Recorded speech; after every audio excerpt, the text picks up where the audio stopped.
আসসালামু আলাইকুম। আমি মাদারীপুরের এমন একটি জায়গায় আজকে দাঁড়িয়ে আছি, যেটা মাদারীপুরের অনেক দর্শনীয় স্থানের মধ্যে একটি দর্শনীয় স্থান। সেটা হচ্ছে মাদারীপুর সদরের ঝাউদিগিরি। হ্যাঁ, আপনারা অনুমান করতে পারছেন, এই যে দেখতে পাচ্ছেন এটাই হচ্ছে সেই মাদারীপুরের ঐতিহাসিক ঝাউদিগিরি নামে পরিচিত।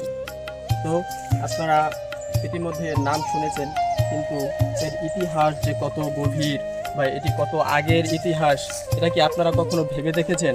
আমরা ছোটবেলায় দেখেছি, যে শুনেছি যে ঝাউদিগিরি আসলে যে এর ইতিহাসের গভীরে আজ ডুব দেওয়া হয়নি। চলুন দর্শক, আপনাদেরকে দেখাই। এই হচ্ছে সেই ঝাউদিগিরি। আজকে সেই গিরি কালের বিবর্তনে হারিয়ে গেছে, এবং তখনকার মিস্ত্রিরা যে কাজ করতো তারা হচ্ছে সুরকি দিয়ে কাজ করতো। এই যে সেই সুরকি, দর্শক আমার হাতে দেখতে পাচ্ছেন। তো এই গিরিটা আজকে অযত্নে পড়ে থাকায় এই যে দেখতে পাচ্ছেন এরকম ফাটল ধরেছে। দর্শক, আপনারা কি কখনো ভেবে দেখেছেন এর ইতিহাস কত গভীর? আসেন একটু ভিতরে নিয়ে দেখাই, ভিতরে কিরকম পরিত্যক্ত অবস্থায় পড়ে আছে।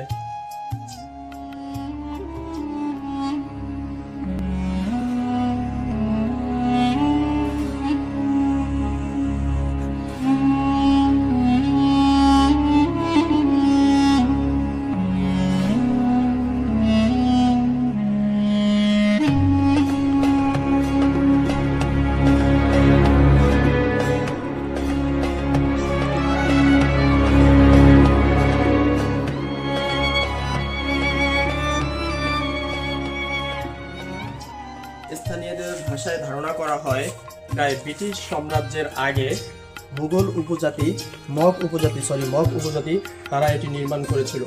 এই নির্মাণের পিছনে কোনো ধর্মীয় কোনো রীতিনীতি নেই ধারণা করা হয়, কিন্তু আমরা যেটা জানতে পারি স্থানীয়দের কাছ থেকে, সেটা হচ্ছে যে জমি মাপার কাজে এটাকে একটি 0 পয়েন্ট হিসাবে ধরা হয়। যদি এই ঝাউদিগিরিকে খুব কাছ থেকে উপভোগ করতে চান এবং ছুঁয়ে দেখতে চান, তারা হচ্ছে আমাদের মাদারীপুরের লেক পার্ক, যেটাকে বলে জেলখানার কোনায়, সেখান থেকে একটা অটোতে অথবা রিক্সায় করে, অটো ভাড়া প্রায় 15 থেকে 20 টাকা নেবে, সরাসরি চলে আসতে পারে। অটোতে বললেই হবে যে ঝাউদিগিরি।